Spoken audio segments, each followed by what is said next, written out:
I'm James Rowe. I'm one of the programmers on the Toy Box section of Infinity.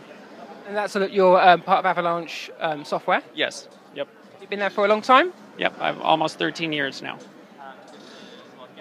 And so the Toy Box mode, this is different to the main sort of the story elements. Yeah, the main thing we wanted to do here is because we needed to be true to the story elements, so we didn't want to kind of allow all of the actors to come in to the story elements and interfere with what we're trying to tell in the story.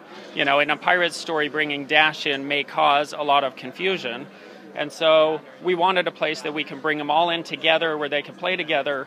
So that's what the Toy Box is for. And was there a time during development where you did have different properties in the same story? No, pretty much from the beginning, we knew we wanted to keep those together as whole units, so we tried to avoid that. So it's been kind of from the plan that we would go off of the Toy Box, even back with Toy Story 3. That is why that half existed, is because we wanted the story to play like a story, but then we wanted the toys to play like toys. So it's been kind of looked at that way for a long time. So this is a particular Toy Box level or game, is it, we're looking at here? Well, what we're looking at, we pieced this together ourselves, but this would be an example of something you could piece together. So in the game, when we ship it, you will have kind of pre-structured worlds, but we're going to try to keep those as open as possible. So they may be themed to the different play sets, but mostly it's kind of a basis for whatever you're going to want to create. And it's fully editable. Even the worlds that we include, you could delete every single piece of ground in the world if you wanted, right? And rebuild it from the ground up. And so will it come with some pre-made levels in the Toy Box? Yes. Well, there will be pre-made levels that you can then use as a structure to build your things. We also have adventures, which use the Toy Box toys and ideas and the mashup of the characters, but they are small adventures that we've developed in-house. And do you know how you're going to let users, gamers, share the content that they create? Yeah, so what we want to do there is they'll be able to create their own thing and then submit it to Disney, where it will be moderated, you know, and they may hold contests to choose kind of the best, and then we will introduce that into everyone else's. So there'll be a particular moment in time when you sort of make available a particular user's game. It won't just automatically happen. It will be something that you curate.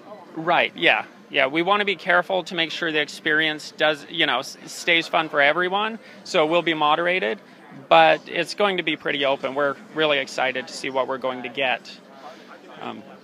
And with the play coins, what do you call the coins here? The power discs?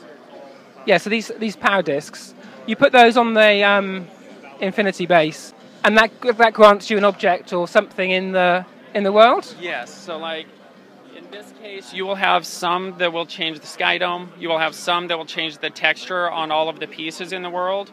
And then you will have some like these two, which you will get Cinderella's carriage drops in, or a vehicle or a mount. So if we did that now, would that suddenly appear there? Yeah, so this one will change the sky dome, which they just did. So I'm going to choose, say, this one. Do you mind if I... Okay. So in this case, you're going to get Cinderella's carriage, at which point you can then, jump in. If you're playing a multiplayer game and someone else starts driving your carriage, you can just take it off the reader and they will, it'll disappear out from under them. And can you stack items on the reader like you can with the coins? Yes, you can stack up to 3. So, like in this case, we've got 2. He's got Hook's ship somewhere out there, and we have the carriage. Now, is this split screen multiplayer?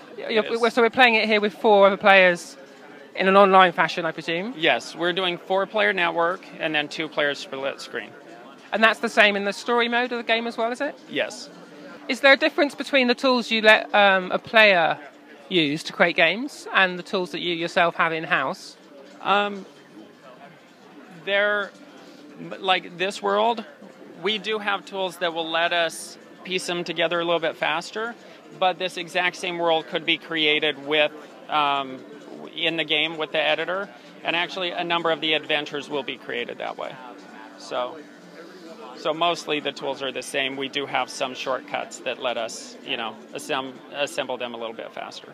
And how far has this come since Toy Story 3, the video game toy box? I imagine a long way, but what areas particular has it really sort of come on? Well, so in Toy Story 3, the whole idea of modifying your world didn't really exist as much. You couldn't piece together all the terrain, all of that.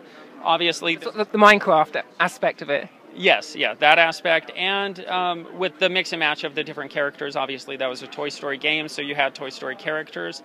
This one just provides you with more freedom. We have more toys, we have more, texture pieces, more terrain pieces, and the logic system didn't exist at all. So in this one, you can actually hook a gate to anything else. You can make running through a gate, shoot off fireworks, or change the music, or change the sky dome, or just whatever you want to do. Did you look at other games that let the user create their own content as reference? We know what we've played, but really we wanted... when you start looking at other things, you kind of lose some of the creativity of what you're trying to do. And because we had such a base with Toy Story, we wanted to kind of build off of that. So we already had a good idea of what direction. Obviously, we want to learn from other people's, if there's something in their play style that we're not too fond of, we're going to note that as gamers. But mostly this was kind of just how we wanted to do it. There's a lot of focus testing, a lot of trial and error, and that's really kind of developed most of what we're doing.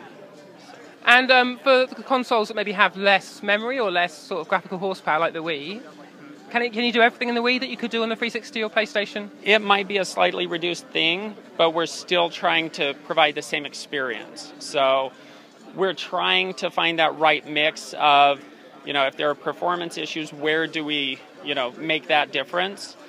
But I would expect a very similar experience. And are all the versions of the toy box mode being developed in-house by Avalanche, or is some of it being shipped out? Well, we are using most of it's in-house with Avalanche. We do have some partners that we're working with to assist. Is that for a particular platform, or is it just across the board? Across the board, mostly. Great. Well, thanks for your time. That's really interesting. No problem. Thank you.